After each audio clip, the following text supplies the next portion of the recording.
Okay, let's get started. So let me show you my thought process regarding these chapters. What I do, I just go through like, okay, for example, chapter 39. Um, let's should probably say first half or so of 2007. So I come up with that title. So okay, what happened during the first half of 2007? So I go through like the basic story, go all the way down to the bottom, and then like the next few days after that, once I go through the main story, I go back up here and I make edits. Maybe, oh, I forgot, I need to include this information, so I include that in there. So I go down and I try to read over this like at least 2 or 3 times, but sometimes I like last chapter I missed. Oh yeah, I changed Pedar's name to Peter, and I forgot to change it for the rest of the chapter. So, but yeah, I try to make this just like a clean run. But once in a while, I'm like, oh, I forgot to do this, or oh, I forgot I already changed this person's name. So bear with me. So first half of 2007. So we're really getting into. I know it took like 200 pages to go over. This is what happened at the beginning, and now we're coming full circle, and now it's like, okay, we're going to move forward. My original story, I think it ended around 2009, 2010, so I'm really getting close to that. I'm thinking of extending it at least until 2019 or so. I really don't want to go over the events of 2020. I'll leave that to your imagination, but we'll see. Because a lot has happened over the past 5 years, and those of you who are familiar with my tweets, I am very vocal about what I'm thinking, my thoughts and my feelings about what's going on the past 5 years. But anyway, let me go over the first half of 2007. I know some of you are like, I wasn't even born yet, or I was a little paisano back in 2007. But anyway, I digress. So New Year's Day, Erica and Michael spent the day with Chucky and her family in San Francisco.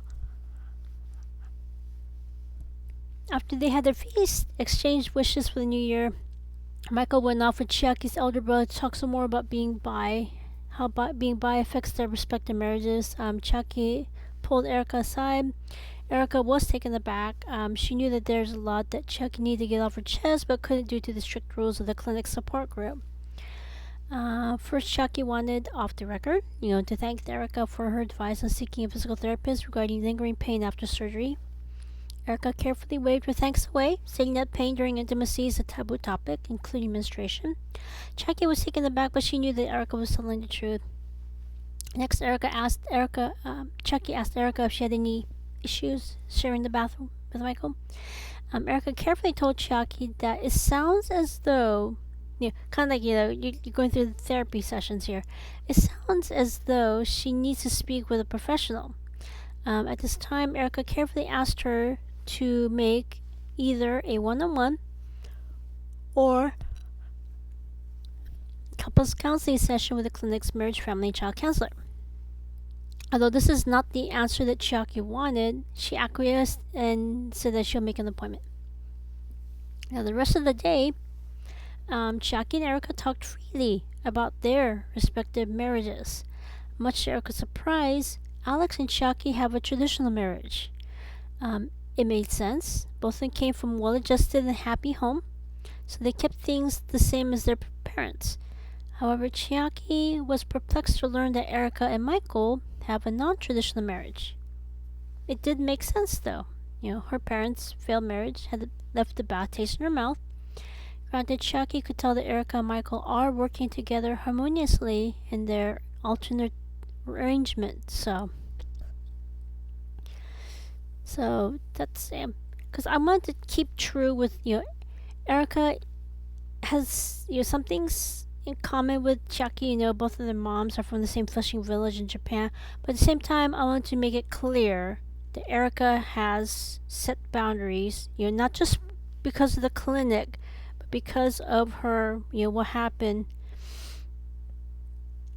um, with the growing up environment, because she knows that Chucky, anything you say to her, she's gonna tell the whole world, and her mom are from the same village, so those two are gonna talk to each other as well. So yeah, we gotta be very careful about these things, even if she's not gonna, for example, plow into their marriage and have an affair.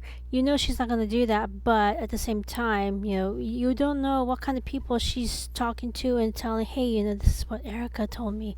So you got to be really, really careful. Even with people that you can trust, they're not going to cross the boundary, but you don't know who they talk to outside that friendship circle. Somebody might, oh yeah, this person's having marriage problem. This is my chance to get in. So anyway, that's what I wanted to explain, because some people might look at this at face value and they're like, how come she's not talking? Come on, you just say it. But yeah, but with Erica, it's like, no, she has to separate those two. Just because they're friends and they're both working at the clinic does not mean that they can just share stuff freely. So anyway, the next day, Erica and Michael returned to work. Erica had the clinic purchase and nail a cork board to one of the walls of the front desk area. The whole purpose, Erica wanted to put together a flyer to let patients know, hey, I'm recruiting straight people for my research regarding attitudes about their health. Because obviously, you don't want to tell them, boom, exactly what you're looking for. And also, she wanted to make sure her first research only straight people, and then she also has to make sure men and women are included, not just women with endometriosis, but women who may or may not have endometriosis. So you want to really include as many people as you can, especially regarding sexual health education. You really want to get a wide group of people, so you can get a bigger picture about this is what straight people think about sexual health education. And then the following year she'll be doing the same thing with gay people, asking them and see if there's similarities, see what the similarities are, see what the differences are, and then move forward. So once she got the dates and times when she could reserve the meeting room, she led each meeting, answering the questions. She gave each person a form of consent form for them to sign. She gave them the questionnaires. As each person completed the forms, they brought it to her. She made sure to answer all the questions completely, and then she released them. Since there were over 100 patients at the clinic who were straight, she was able to quickly get the minimum needed to code and analyze the results. So after spring break, she put the data into a statistical software program. I think probably by before that, I think it was like Minitab that they used, whereas now it's more people use SAS, statistical software. You can tell I know too. I know a lot about this stuff.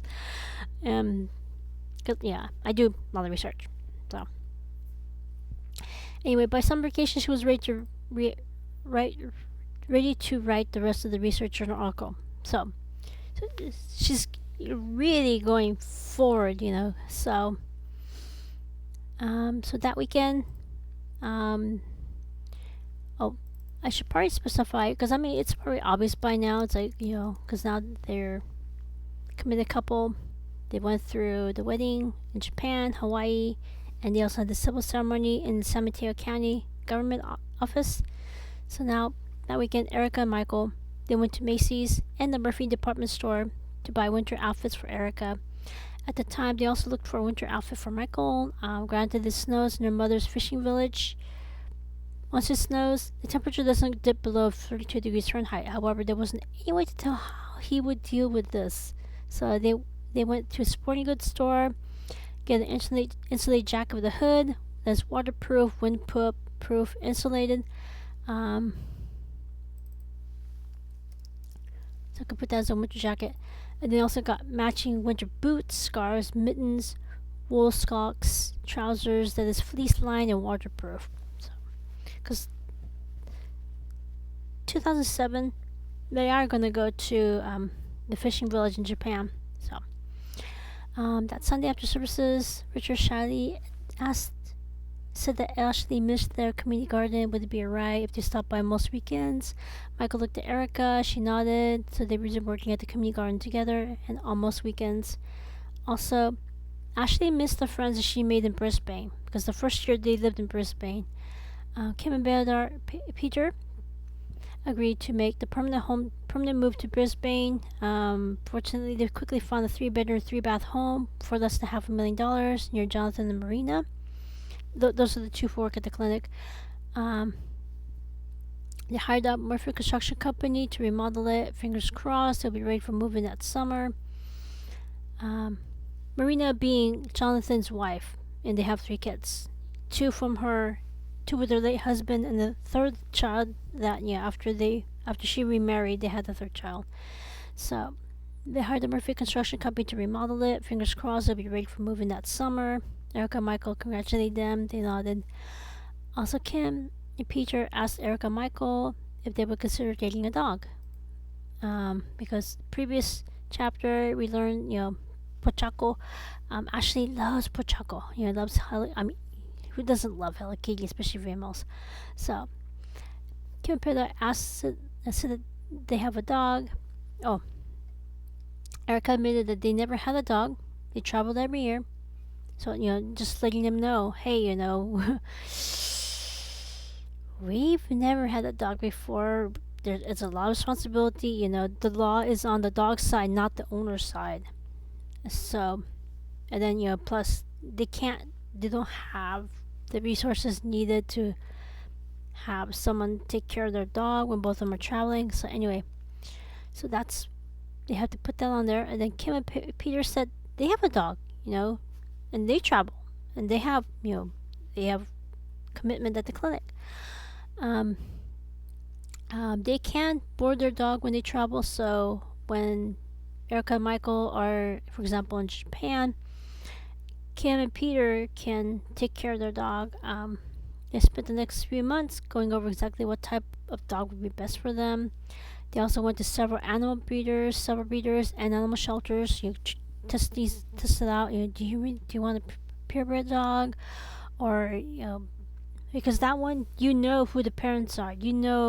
What kind of conditions they're living. Because this is not, for example, a puppy mill. This is legit. They're registered. They're licensed.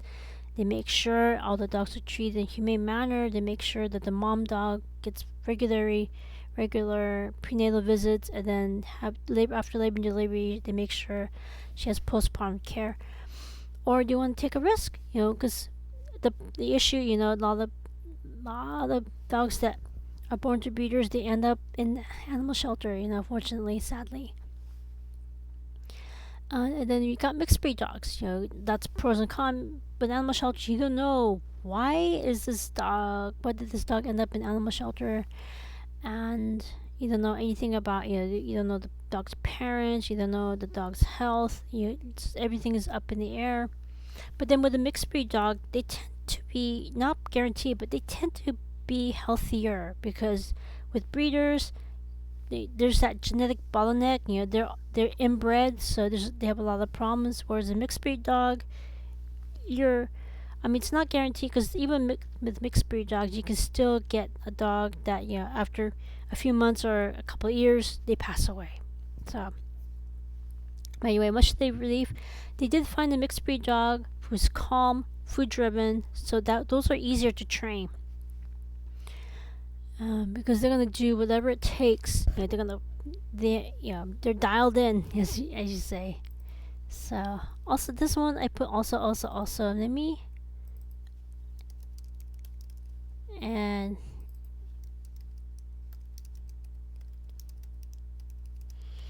so moreover, when they went the animal shelter staff, this dog has already passed a temperament test to become a therapy dog. That sealed the deal.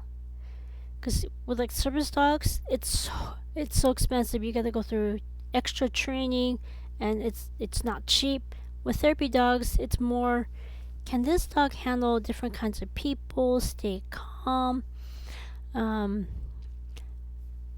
So, and just there's lots of good health benefits to having a dog. So that's the other deal. After they had their dog get certified as a good citizen, they went through the process of getting the therapy dog certification. Fortunately, San Francisco has both types of training facilities, so once their dogs got through the certifications and therapy dog jacket, Peter gave them the green light. Yeah, sure, you can bring your dog to the adaptive fitness center so that way the dog won't be lonely during long work days.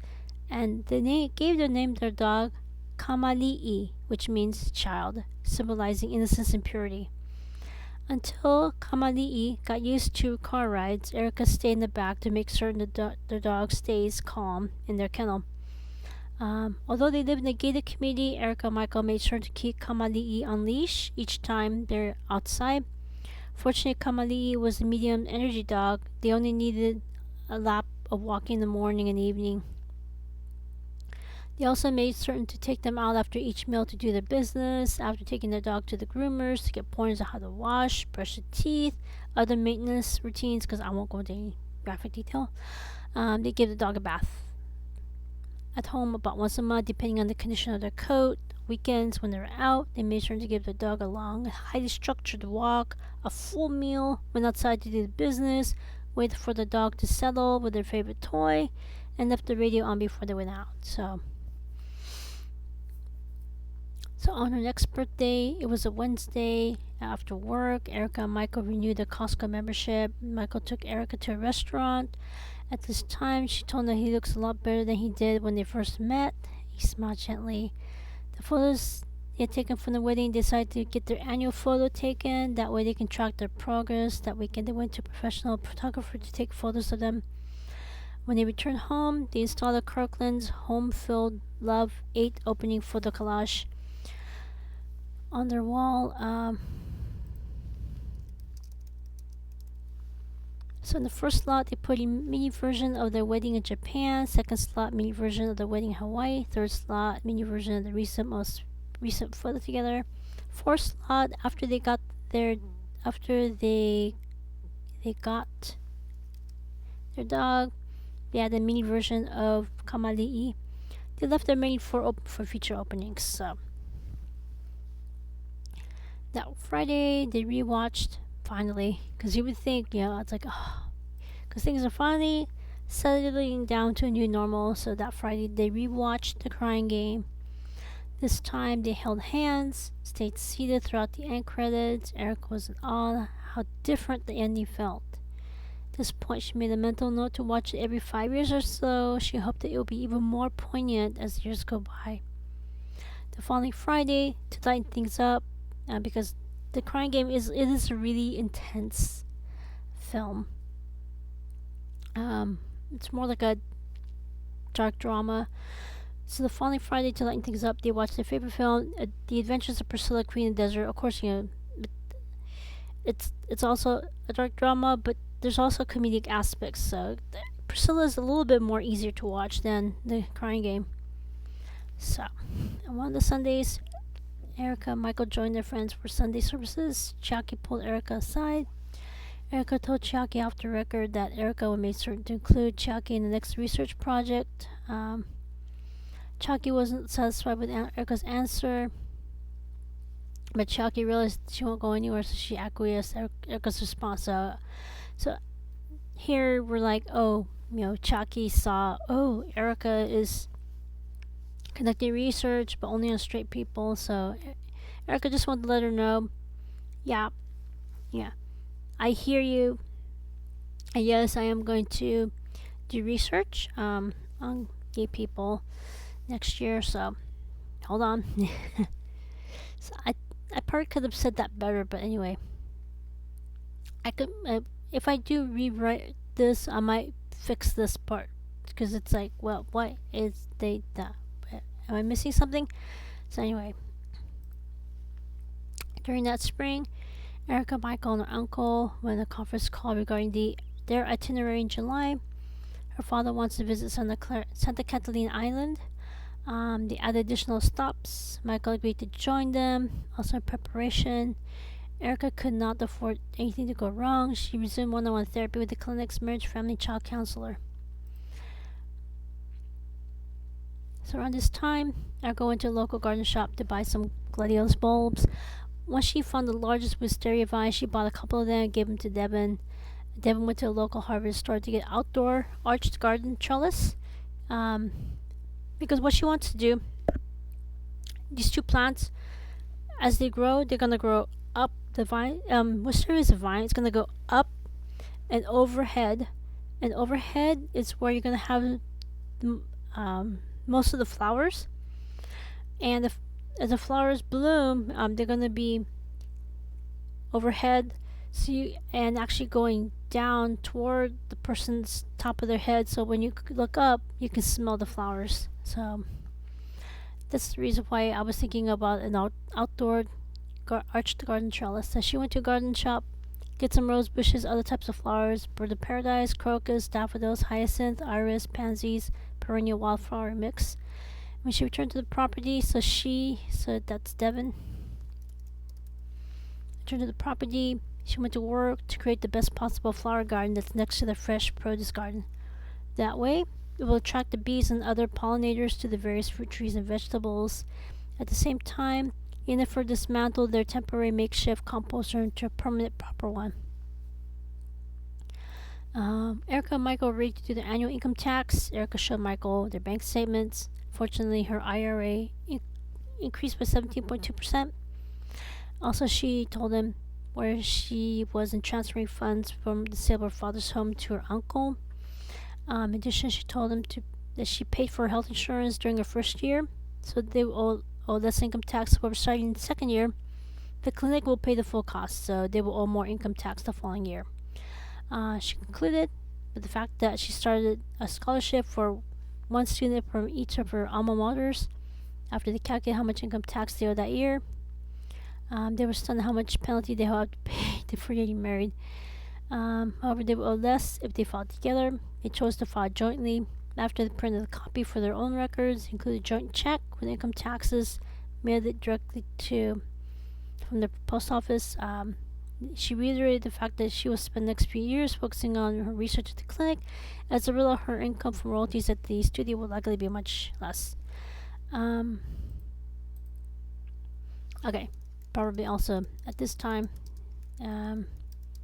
he also gave her an update on where he is in terms of paying back his student loans to his parents. Again, previous year, she went to both universities, talk about the next set of scholarships. May, she returned to the financial aid office to attend the committee meeting, decide who among the applicants would get the scholarship. On her way back to San Francisco, she stopped by her former landlord, gave him a large gift basket from Hickory Farms. She needed to get the research data collected before father and uncle visited them in July. Erica didn't have new ideas for the studio. However, she did help them edit Chaki's travel cooking video from Japan, as well as the television cooking series.